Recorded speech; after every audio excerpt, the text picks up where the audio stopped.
Hello traders, Gary Wagner here, approximately 12 a.m. in Honolulu. It is Wednesday, December the 7th, and this is the daily report for gold and silver. We have a nice showing currently in gold. Gold trading up about $12 on the day, and a softer showing, lower showing in silver, with silver trading off about 30 cents on the day. First chart I do want to take a look at this morning is our gold chart, because I did notice something in the formation of the candle that we saw yesterday. I wanted to spend a couple of moments going over that with you. And what that is that we have noticed on many occasions at bottom formations a particular type of candle simply known as an umbrella line or a doji. We can get one or the other. And in fact, when it is combined with a 3-day pattern that is simply known as a Three River Morning Star, it seems to have much higher probability of success. We got the doji yesterday, and what I'm talking about is this. The candle that I'm talking about is this one right here, and as you can see, it's hammer-like, but it definitely has this long tail, and that's what's really important, because it is the fact that the bullish faction was able to take the market price off of these lows and bring it back up close to the opening price of the day. Now, the longer the tail and the lower the low that it comes off of, the more significant this type of candle can be. And interestingly enough, we have seen multiple occurrences of this particular candle type at the bottom of the market, particularly with this long tail. I wanted to kind of point them out to you. You can see, first of all, the bottom of A here, you have that long tail and a hammer-like configuration before the market really takes off. But I think the most significant example I have ever seen of this formation occurred in February of 2010. Now, this is after the market really had that triple top and went to 1,000, then 1,100 right in this area, came back down, and you can see this low right in here. I'm going to go ahead and blow that up for us so you can get a much better idea of this pattern itself. But as you can see, this market had been coming down from what, about 1220. It came down, formed a base, came back down, and look at the size of this tail and the low that it makes. I believe 1044 was the absolute low.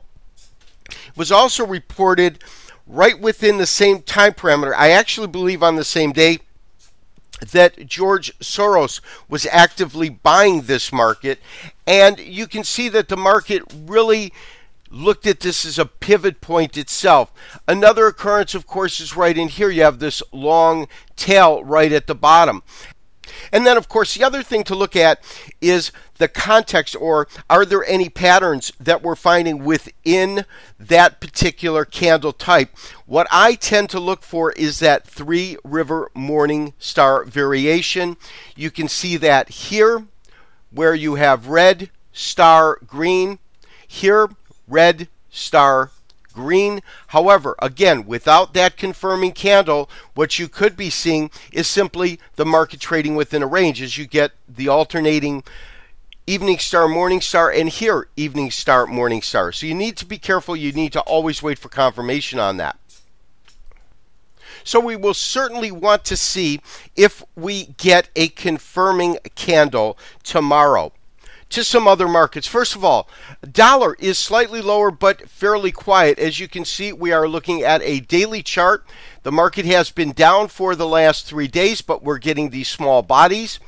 The small bodies along with large tails. When we convert this to what's called a Heikin Ashi, which is our Japanese average chart, it will give us an idea of the strength of the trend. As you can see, you've got this downtrend here, but you've gotten this first green candle, a doji-like candle, and the body sizes are small. Second thing, you're having tails or wicks on both the above and below the body, which is significant of a weakening trend or a trend that doesn't have that much strength.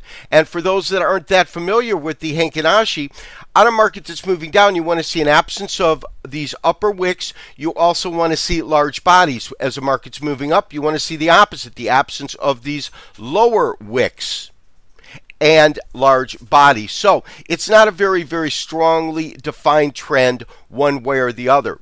Stock market, when we look at the Standard & Poor's, we're getting, once again, these small-bodied candles. That's the potential for a reversal, but it's more than anything else. It really is a consolidation in the market. When we convert this to a weekly chart to kind of take noise out of the market, you can see that we are higher on the week, but when we compare it to the kind of rally we had last week or the sell-offs in the prior week, you can see it's a rather tame week. The last chart that I do want to take a look at today is the silver chart. Now, silver, of course, is trading nominally lower, but what is interesting is it's trading lower with a equities market. The U.S. stock index futures were higher. The Dow Jones average was higher today, and this was all on sentiment, optimistic sentiment about the outcome of the Euro Summit. What I am noticing on a technical basis, like gold, is this consolidation of the market forming a pennant. And what we're looking at within this is the fact that we have been getting a series of higher lows and a series of lower highs. The second thing to me that's very significant is the inability of this market to break above 32.90. This is basis cash, and this is proven to be really, really strong resistance in that when we take a look in this area here and in this area here, we have a series of days where the market had traded above that resistance area, but on all occasions closed below that particular price point. And that resistance proved to be fairly significant and also unbreakable, at least for the time being. Now, another thing that we want to look at right now, and this is news that has just been surfacing, and that is that the S&P, Standard & Poor's, might in fact cut the Deutsche Bank's credit rating. And to me, that of course is important in that Germany and France have so greatly been leading the way in terms of coming up with a viable solution for the sovereign debt crisis in the European Union. We'll have to see what happens during the summit. The summit will begin Friday in Europe, Thursday night here in the United States. We'll keep tuned. This has been Gary Wagner, wishing you as always good trading. We'll talk to you tomorrow for another daily update and review. Bye-bye.